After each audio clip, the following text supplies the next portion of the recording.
How's it going, my peeps? It is now time for the Survivor Series results / highlights and review video. I'll be going over the entire show results, some of the highlights in my opinion, and give you guys my thoughts and my review on the show. So of course it starts off with the kickoff, and they promote the matches, hype them up, show video packages. We get an interview with Charlotte where she gets asked if we're going to see the same Charlotte that we saw on Raw on Monday. And she says that she hopes not, because that's not how she wants people to see her as a person and as a champion. And then for the kickoff match, we actually get a classic Survivor Series match, 5-on-5. It's Neville, Titus O'Neil, the Dudley Boys, and the return of Goldust. That was pretty cool. So Goldust returned to face off against Stardust, the Ascension, The Miz, and Bo Dallas. So just to go over some of the big moments of the match and the eliminations, it started off with Goldust and Stardust trading punches. And right when Goldust got the better of Stardust, he goes ahead, tags in Viktor, who goes in and then almost immediately gets powerslammed by Goldust and gets eliminated for the 1-2-3 after a powerslam. A bit later in the match, we get Devon hitting the what's up headbutt on Konnor. And we also saw Neville hit the corkscrew moonsault on everybody on the opposing team, except for, of course, Viktor, because he got eliminated first. And then Bubba went ahead and eliminated Konnor with a sideslam, so Konnor's out. And after that, we got Miz tagging in Bo Dallas without Neville seeing. This was when Neville was the legal man.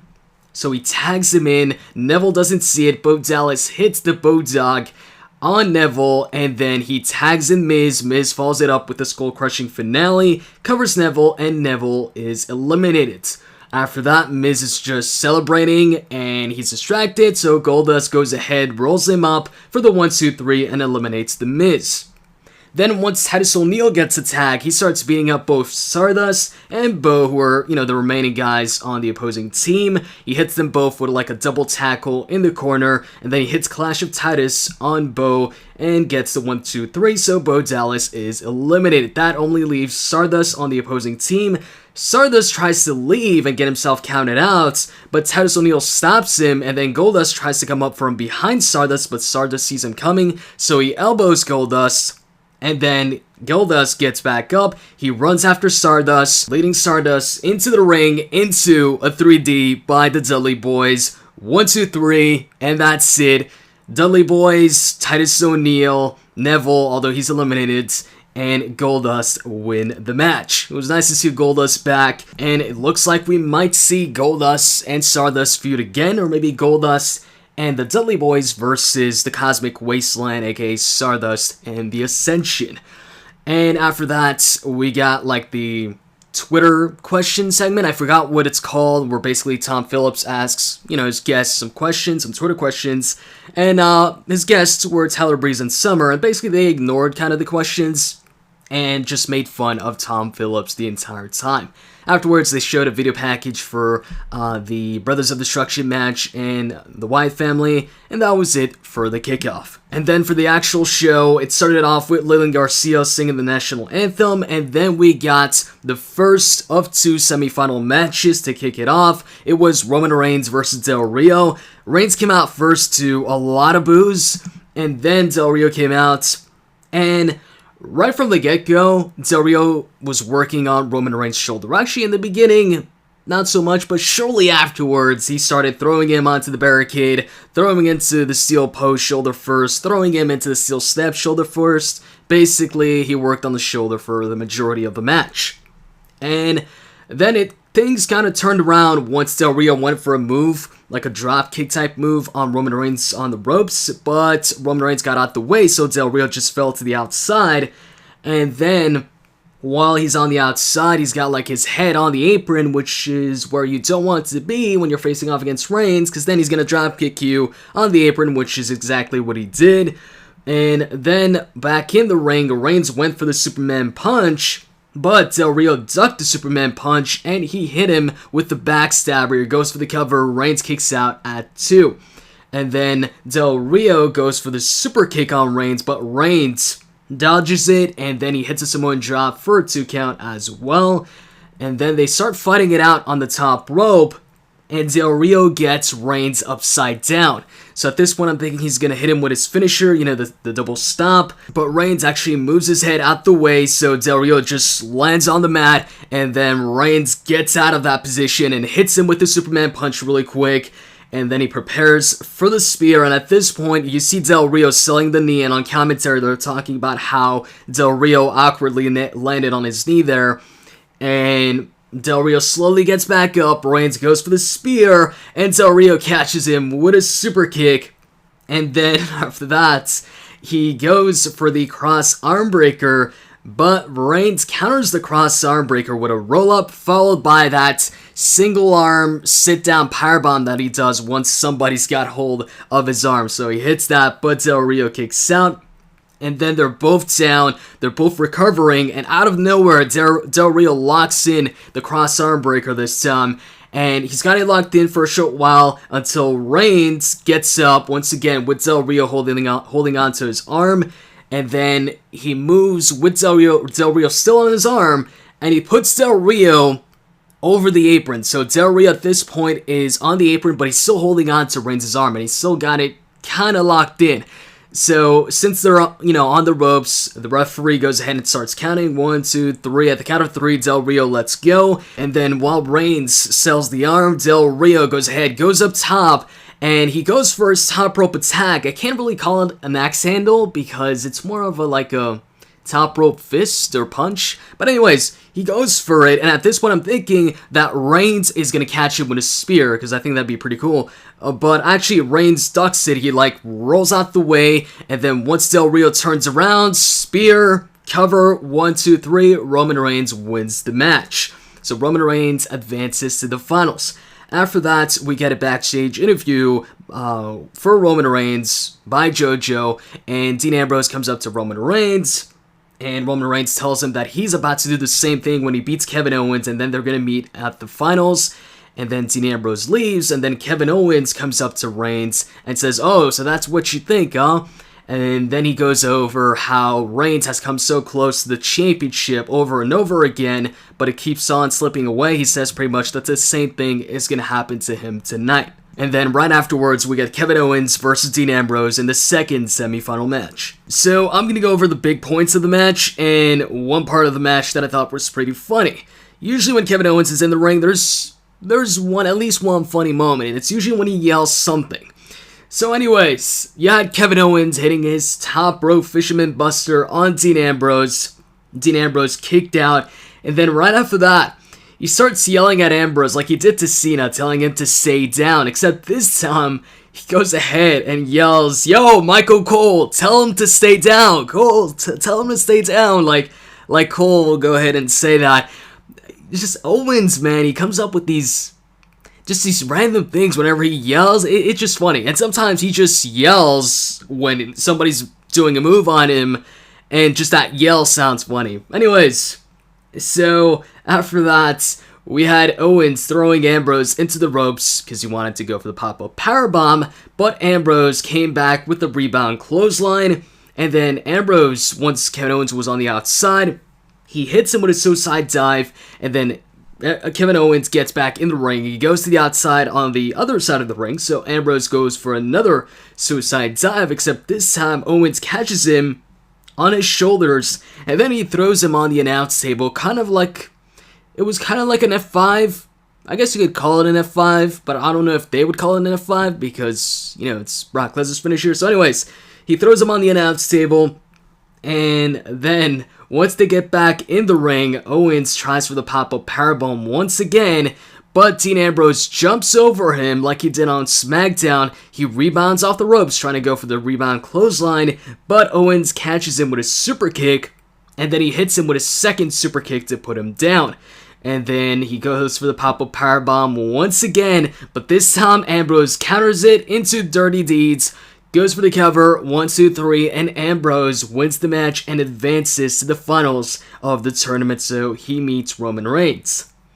After that, we get a second Survivor Series Classic match, another 5-on-5 match, except this one is on the main show, of course. It was the New Day teaming up with King Barrett and Sheamus to face off against the Usos, the Lucha Dragons, and Ryback.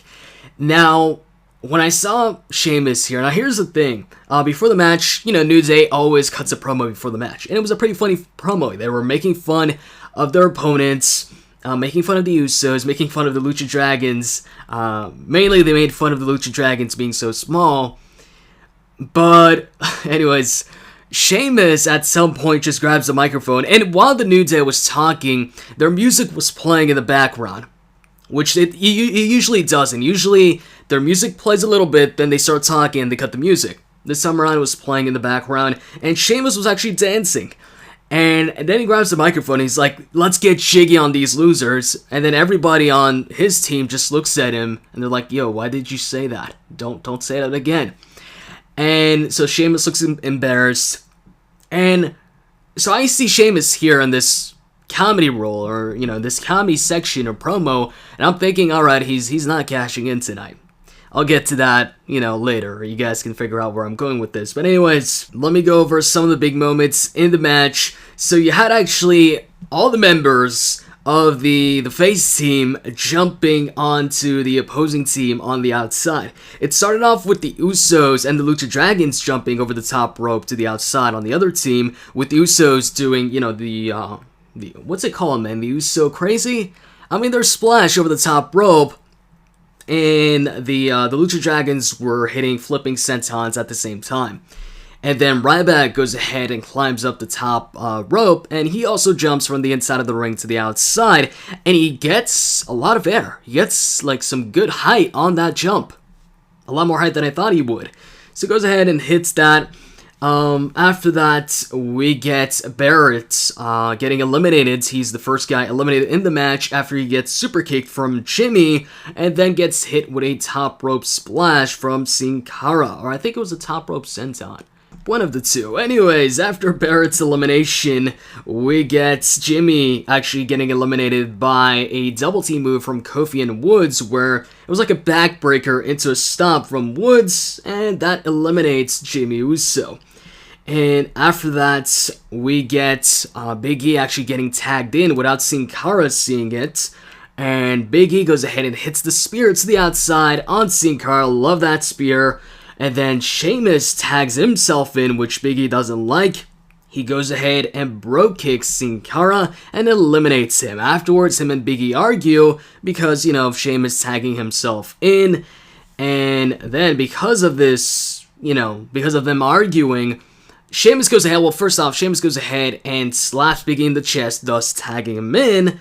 And then Ryback hits Big E with the meat hook clothesline. Kalisto face plants Big E with like a Hurricane Rana into a face buster type move. And then Jey Uso hits Big E with the splash from the top for the elimination. After that, we get the New Day like grabbing Big E, and they're like, hey, you know what? We're going to go ahead and help Big E, and they leave the match, and they leave Sheamus to tend to Big E. Keep in mind, Xavier Woods and Kofi Kingston didn't get eliminated, didn't get pinned or anything like that, but they decided, I guess, to eliminate themselves via count-out by leaving the match to tend to Big E. And so Sheamus is on his own, and he actually goes ahead and fights the other competitors in the match. Now, in case you're wondering if this was like, a case like Roman Reigns at Survivor Series 2013, I think it was, when he was like the sole survivor and he eliminated like Rey Mysterio, Cody Rhodes, and Goldust, I think it was. I don't know, but like 3 guys on the opposing team. It wasn't the case here. He wasn't able to eliminate anybody once he was left on his own. Kalisto went ahead and tried for Hurricane Rana. It looked like Sheamus was about to stop him until Jey Uso went ahead and superkicked him. And then Kalisto sent Sheamus with that Hurricane Rana into Ryback, who put him up for the shell shock, hit the shell shock, and got the 1-2-3. So Ryback, Kalisto, Jey Uso, and Jimmy Uso win the match. Hold on a second. Kalisto, Ryback, and also Sin Cara. So yeah. Afterwards, we get Charlotte versus Paige for the Divas Championship. This was a pretty long match, at least longer than I expected it to be. So we got Paige hitting Charlotte with the knees on the apron. Eventually, Charlotte gets out of it, like she stops the knees, and they fight it out on the apron.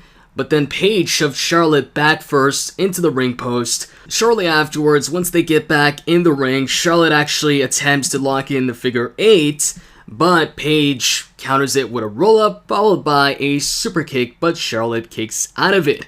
And then Paige tries to go for the figure 8, she, does the taunts and everything, but Charlotte just kicks her off, and then Charlotte locks in the figure 4 this time, but Paige turns the pressure around by, turning it around, and then Charlotte turns it back around into her favor, and then she, rolls out of the ring while still having it locked in, so the referee starts counting, and eventually Charlotte lets go. Paige then gets out of the ring, and Charlotte hits her with an electric chair face buster onto the apron, or sending her face first onto the apron. It wasn't actually done on the apron, but Paige landed face first on the apron. And then back in the ring, Charlotte hit Paige with a spear, and then they start fighting it out on the outside, and Paige throws her on the barricade. And then she climbs up the barricade and starts taunting and says, "This is my house." And then Charlotte gets on the barricade and spears her off the barricade onto the floor. It wasn't the best looking spear, but she still speared her off the barricade. And then afterwards, back in the ring, Charlotte locks in the figure 8 and Paige taps out. I actually thought maybe Paige would grab the ropes because she was pretty close to the ropes. She wasn't that far away, but she just tapped out, so Charlotte retains the championship. After that, we get a Dean Ambrose interview. He talks about how he loves Reigns, but Reigns doesn't pay his bills, and tonight he'll have to fight Reigns. And Dean Ambrose comes up to him, congratulates him on his win, and says that usually he'd hug him, show him some love, but tonight it's not about that. Afterwards, we get we get Tyler Breeze versus Dolph Ziggler, and I'm just going to go over some of the big moments of the match or highlights of the match. So Breeze went up top for some top rope move, and then Dolph Ziggler caught him with the dropkick in midair, and then Breeze tried to roll up Dolph trying to use the ropes, but the referee saw it, so he stops the count, and then from then on they kept on going for roll-ups, each one of them. So Dolph would go for a roll-up, and then Breeze would counter it, and then he'd counter it, and then he'd counter it back. Eventually, Ziggler gets the better of Breeze, and then he starts tuning up the band in the corner, and I'm right away I think of Shawn Michaels, and they also bring up, HBK once he does that, and then he goes for the super kick, but Breeze catches the kick, and then he tries to go for the unprettier, or the kill switch. The reason why I'm calling it unprettier is because I prefer that name. And also, they also called it the unprettier, which surprised me. But then I thought about it and I was like, no, that actually makes sense for Breeze to actually have it called the unprettier. But for Christian, though, it's called the kill switch. So anyways, he tries for the unprettier, but is unsuccessful. He ends up on the apron, and then Dolph is trying to bring him back in the ring. They struggle. Eventually, Breeze gets back in the ring and hits Dolph Ziggler with the unprettier, and they call it the unprettier, and then he covers him and wins the match. Why couldn't they call it the unprettier for Christian? I prefer that name over the kill switch. It used to be called the unprettier, but then they switched it up to the kill switch, and now it looks like it's back to the unprettier for Tyler Breeze. The only bad part about this is this, I think, pretty much means that we're not going to see Christian back in the WWE, at least using the move or something like that, which sucks because I'm a fan. So anyways, moving on, we get the Wyatt family versus the Brothers of Destruction, and Taker's entrance here was pretty cool. So Kane comes out first. Well, actually the Wyatt family comes out first, but after the Wyatt family, Kane comes out first. He's the first one of the Brothers of Destruction to come out, and then he goes ahead and raises up his arms and sets them down, and that kind of starts the fire, the pyro for the Undertaker's entrance. And for the Undertaker's entrance, they have a huge wooden door on the Titantron opened up, and in the wooden door is pictures of every single one of the Undertaker's looks. So he's went through, a lot of changes over the years, 25 years. He's looked different. He went from the original Undertaker to the badass Undertaker to the current Undertaker. They pretty much show every single one of its different looks. And also they've got the Undertaker logos on both sides of the Titantron, and they're on fire. So Taker makes his way to the ring. Once they're in the ring, Bray Wyatt goes ahead and orders Eric Rowan to charge the ring and attack the Brothers of Destruction. Right away, Taker just hits him with a big boot, and then Kane and Taker double chokeslam Eric Rowan, thus taking him out of the picture when it comes to choosing a partner or choosing two members of the Wyatt family to represent the Wyatt family in the match. So it ends up being Bray Wyatt and Luke Harper. I thought it was going to be Bray Wyatt and Braun Strowman, but Braun Strowman did get involved in the match though. So anyways, it started off with Luke Harper and Kane in the beginning. Eventually Kane tags in The Undertaker. Taker goes for old school pretty early on in the match, but Luke Harper just stops him by punching him. And then Harper tags in Bray. Bray goes to work on Taker. He tags in Harper back in. And then Taker actually hits old school successfully. And then he also hits the apron leg drop on Harper. He tags in Kane. And Harper clotheslines Kane out of the ring.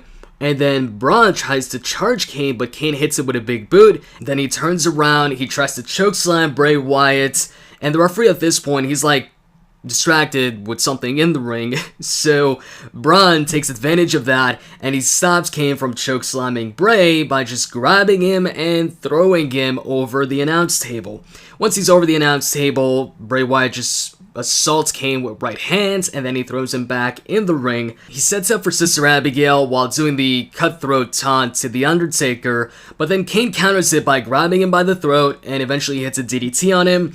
Kane tags in The Undertaker while Bray tags in Luke Harper. Taker tries to chokeslam Luke Harper. Bray comes in, so he tries to go for a double chokeslam on them. And then Braun gets on the apron, so Taker goes ahead and just punches him off the apron. And then both The Undertaker and Kane double chokeslam Braun Strowman through the announce table, the Spanish announce table. Taker then gets back in the ring, but gets superkicked right away by Luke Harper, and then Bray hits Sister Abigail on Taker. Harper goes for the pin because he's a legal man, but Kane breaks it up, and then Harper hits Kane with the discus clothesline. Bray goes ahead and does the spider walk, and Taker and Kane at this point in time are both down. And they're both down straight. So you know they're both going to sit up, just like Taker sat up at WrestleMania when Bray Wyatt was doing the spider walk. And they do that, so they both sit up. Bray gets freaked out. And then Taker chokeslams Bray while Kane chokeslams Harper. And then Taker prepares for the tombstone. He hits the tombstone piledriver on Luke Harper. 1, 2, 3. And the Brothers of Destruction defeat the Wyatt family, or defeat Bray Wyatt and Luke Harper specifically. After the match, Kane gets out of the ring. Taker is left in the ring celebrating. Well, actually, Taker really doesn't celebrate that much, you know? But he just looks at the crowd, and then he gets out of the ring. They both go on the stage, and they raise their arms at the same time. And that's it for that. And then we get the main event, Roman Reigns versus Dean Ambrose for the WWE World Heavyweight Championship. Roman Reigns comes out first, followed by Dean Ambrose. Now, Dean Ambrose, in his first match of the night against Kevin Owens, his tank top was pretty much torn. It got torn, and so I was wondering, is he going to come out with another tank top, or is he going to just, go at it without the tank top or the torn tank top? He came out with the torn tank top, but even more torn than it was before. So anyways, they go right at it. No chain wrestling, no headlocks or anything. Just punches, trading punches. And then Reigns, really early on, hits a pump handle suplex on Dean Ambrose. And then Dean starts hitting Reigns with chops and punches. And then he bounces off the ropes, goes for a running crossbody on Reigns. But Reigns just chest bumps him off of him. And Ambrose just falls down. And then the crowd is booing Reigns. Ambrose then hits a clothesline, sending Reigns and himself to the outside of the ring. Reigns tries to throw Dean back in the ring, but he just rebounds off the ropes and hits him with a clothesline. And then he goes back in the ring and hits him with a suicide dive. And then he puts Reigns back in the ring, where he climbs up the top turnbuckle or the top rope and hits him with a missile dropkick. After that, he actually goes to work on Reigns' shoulder with an arm lock. And then he gets Reigns in the corner. He starts hitting him with strikes from the second rope. Reigns goes ahead and hits him with a powerbomb. And then he grabs him once again and hits him with a second powerbomb, this time a sit-down powerbomb.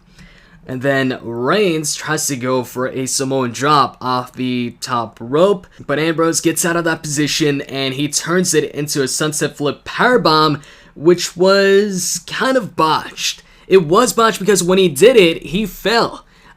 Thankfully, he didn't, fall and injure himself. He didn't suffer the same fate as Seth Rollins while doing it, but he also fell while doing it, so thankfully nothing went wrong there. But it did look silly because once he fell, Reigns still, sold it and went ahead and landed. Anyways, after that, Dean tries to go for a move from the top, and Reigns catches him, and in the beginning, I wasn't sure what he caught him with. It looked like he caught him with like a crossbody midair. And then they showed the replay, and it was actually Reigns catching him with a Superman punch. And then he goes for another Superman punch, but Ambrose tries to reverse it into Dirty Deeds. Roman gets out of it, he goes ahead and uppercuts Dean, and Dean rebounds off the ropes and hits the clothesline. And then Roman goes ahead and spears Dean Ambrose, goes for the cover, but Dean kicks out. After that, he goes ahead and goes for another spear, but Ambrose hits him with a knee, and then he eventually gets Dirty Deeds, covers him, Reigns kicks out. And then they both kind of sit up, and Ambrose pushes Reigns, Reigns punches him, and then they start trading punches. Eventually, Dean gets Roman in the corner again, and then he charges Roman with that. He goes for that move where he goes to the opposite side of the ring, and then he climbs up the second rope and goes charging towards his opponent. But once he charges towards Roman Reigns, Reigns catches him with a second spear, covers him, and this time wins the match and becomes the new WWE World Heavyweight Champion. And then Dean Ambrose goes ahead and hugs Roman Reigns. He leaves the ring so Roman can celebrate. And there's no heel turn from Dean Ambrose or Roman Reigns. Confetti comes out, there's pyro. And then the game's music hits, or Triple H music hits. He comes out, and he acts like, nothing happened between him and Roman Reigns, and he goes ahead and extends his hand for Roman to shake it. Reigns looks at Triple H for a while, and then he turns around like he's about to leave, but then he decides to stop, and he goes ahead and spears Triple H to cheers from the crowd. After that, he turns around and gets bro kicked out of nowhere by Sheamus. Sheamus then gives the referee the briefcase. They ring the bell. He goes for the cover. Actually, goes for the cover before the bell rings. And then once the bell rings, referee counts 1, 2, and Reigns kicks out. And at this point, I'm like, oh, I think they're actually going to have Sheamus lose the match here and not cash in successfully.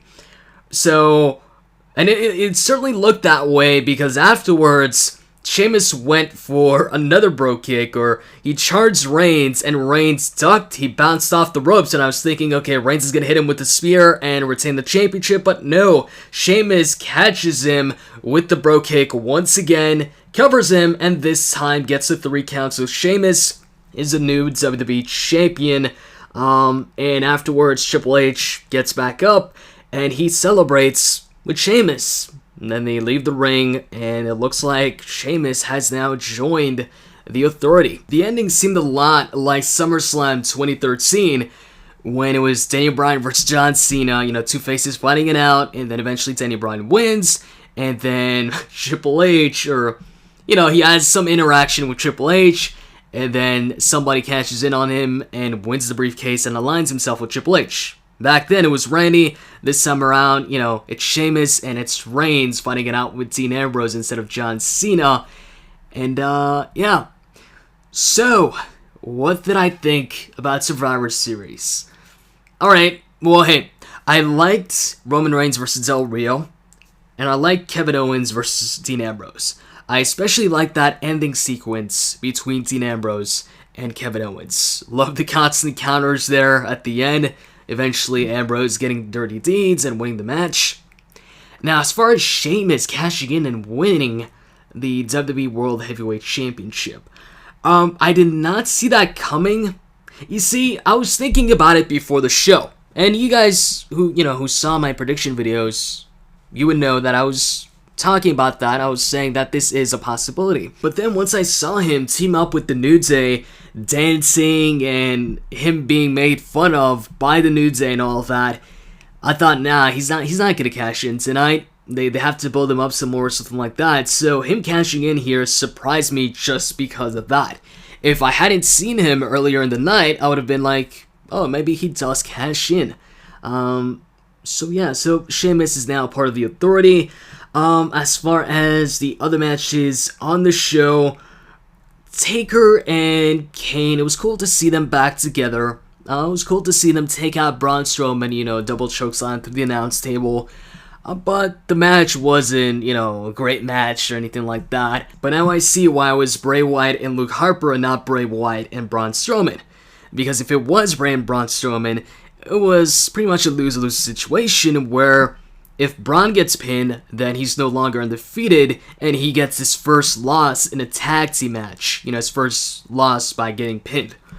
And so I was like, yeah, Braun is not going to be the one to get pinned if it was going to be Braun and Bray. And so that would only leave Bray as the only other option to get pinned. And Bray does not need to lose another match. Now, he did lose this match too, but he wasn't the one to get pinned. It was Luke Harper that got pinned. So I see the benefit here of making it, Bray and Harper instead. But come on, man. How many times does the Wyatt family need to lose? They keep on losing, man. They lose every single time. They're just like, how can you take them seriously? All they do is talk. Bray Wyatt talks about how he's gonna do this and that, how he's a new face of fear. But he and his family, they always lose. They talk about it, but they never back it up. They can't back it up. They always lose. Eric Rowan got squashed right there. He looked weak. He looked stupid. Just ran into the ring. Why would he run into the ring anyways in a 1-on-2 situation? Like, Bray's telling him to go, run towards the ring, fight against these two, big-ass dudes. Like, what was he expecting? I'm talking kayfabe-wise here. What was he expecting to happen? But anyways, yeah. Like, they just double chokeslam Eric Rowan. On Raw, they just took out Luke Harper and Eric Rowan easy, just like that. The only challenge for Kane and The Undertaker was Braun Strowman. That was it. It's just, like, when are they gonna get, like, a legit win? A big win? I don't know. And I don't know if they'll ever get, like, a significant win or something like that. The Shield, they were booked strong. That was a great example of booking, stable strong. The Wyatt family is like the complete opposite. You don't want to book them like that. Bray gets put in all these feuds with top stars, main event stars, but he always loses. And the funny thing is, after he loses, he just pretends like it never happened. He's like after WrestleMania, after he lost to The Undertaker, he was still referring to himself as the new face of fear. And then eventually he stopped saying that. But yeah, I don't know when it's going to change when it comes to the Wyatt family, if it's ever going to change, if they're ever, going to turn things around. Because right now, can you really take the Wyatt family seriously? Whenever they're in the match against some top faces, it's like, I already know they're going to lose. Anyways, moving on, I want to go back to Sheamus here. I don't think he's going to have a long title reign. I don't think it's going to be a long championship reign, no pun intended. I think this was just to get the Money in the Bank briefcase thing out of the way. Because just like Nikki Bella surpassed AJ Lee's title reign as Divas champion, or longest reigning Divas champion, I think they want to do the same thing with Roman Reigns. And if Sheamus weren't to cash in here, then he would have to cash in, later on down the line, and that would prevent Roman Reigns from accomplishing that. Now that that's out of the way, there's no longer a Mr. Money in the Bank for now, then you can actually have Roman Reigns probably surpass CM Punk's reign as champion, if that's what they want to do. Thing is, there was a bunch of rumors about that, so I'm thinking it might just happen. I don't think we're going to see Sheamus walk into WrestleMania as the champion. I think it's going to be Reigns walking into it as champion, facing off against Brock, John Cena, or hopefully, a new opponent or something like that. And as far as the main event match, Dean Ambrose and Roman Reigns, it was a lot shorter than I thought it was, and I knew that once I saw how fast they were going. They went right into it, and they started doing the finishers pretty early on in the match. So I knew it was going to be short, but I didn't think it was going to be that short.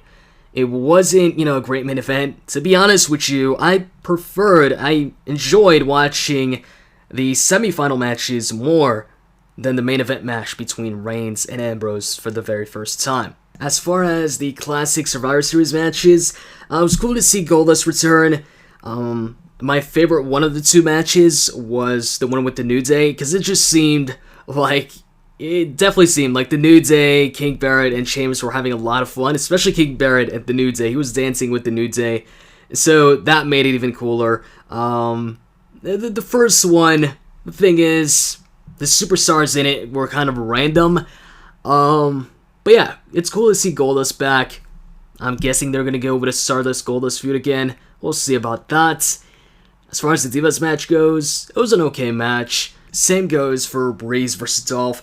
They really put over, this win over Dolph Ziggler as a really big one for Breeze. Overall, man, for the pay-per-view, see, here's the thing. The main event for me was really, really disappointing. And the 5-on-5 matches, there wasn't a story behind them. Which, when it comes to the 5-on-5 matches, I like the type of 5-on-5 matches that have, a story behind them and it's, an actual feud. Hey, I love the one back in, 2005 or 2006? I think it was it 2005? One of the two. Basically, the Raw versus SmackDown one. Man, that was awesome. I love that. Man, I would tune in on Raw and SmackDown, and I like the SmackDown team, so I would root for them. That was an awesome 5-on-5 Survivor Series match. But yeah, as far as these ones, man, these Survivor Series matches that we had tonight, the 5-on-5 ones, paled in comparison, and they definitely did not, feel as big. They were mid-card matches. And yeah, man, the main event, Dean versus Roman Reigns, this was the first time they were facing off, and it was a really big disappointment. It was a rushed match. Ambrose versus Owens and Reigns versus Del Rio was a lot better than the main event. And on top of that, the ending with Sheamus cashing in and winning the match and everything, it just felt like a recycled finish. It was, like I said, this was like SummerSlam 2013 all over again, but with Roman Reigns as the champion instead, and Sheamus instead of Randy Orton cashing in. It was like the exact same scenario, but with different people. And I would have rather seen Ambrose or Reigns turn heel instead of Sheamus cashing in the briefcase. And for that, I'll give the show a 5 to 5.5 on 10. Again, I'm a big fan of the 5-on-5 classic match. While there were two on this pay-per-view, there wasn't a story behind them, and if you missed them, you didn't miss anything important. You didn't miss anything important storyline-wise. The only thing you missed is Goldust's return, which that was cool. But apart from that, like I said, if you missed those two matches, you didn't miss anything, man. While if you missed that SmackDown vs. Raw Survivor Series Classic match, you missed an awesome match and an awesome ending to a, roster versus roster storyline. And also, main event, huge disappointment there. The semifinal matches were better than the main event. And then the ending was pretty much an exact copy of SummerSlam 2013, except with Roman Reigns instead of Bryan and Sheamus instead of Randy. So, yeah. As far as the highlights of the show, man, just New Day having fun, their promo before the match, and both the semifinal matches of the tournament. So I hope you guys enjoyed this video, and if you did, as always, you can click that like button down below. Oh yeah, almost forgot. When it comes to the match of the night, in my opinion, it's one of the two semifinal matches. I'm gonna go with Reigns and Del Rio. Let me know what you thought was the match of the night, and let me know what you thought of the pay-per-view. With that said, I'm out, guys. See ya.